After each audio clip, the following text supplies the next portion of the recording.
هل تساءلت يوماً لماذا تضغط قطتك بأقدامها الأمامية على البطانية أو حتى عليك؟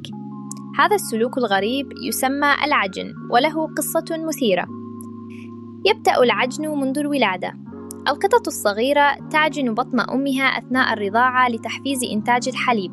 عندما تكبر، تستمر في هذا السلوك لأنه يذكرها بالأمان والحنان. العجن يعني أن قطتك سعيدة ومرتاحة معك. إنها طريقتها لتقول: أنا أحبك وأشعر بالأمان. لكن هناك أسباب أخرى أيضاً. القطط تستخدم العجن لتمديد عضلاتها والحفاظ على مرونتها، كما أن كفوفها تحتوي على غدد تفرز روائح خاصة، فتستخدم العجن لتحديد منطقتها وتقول: هذا ملكي. قبل النوم قد تعجن القطة لتجهيز مكان مريح للراحة، تماماً كما كانت أسلافها تفعل في البرية. العجن علامة محبة وثقة. إذا كانت مخالب قطتك تؤلمك، ضع بطانية سميكة وقلم مخالبها بانتظام.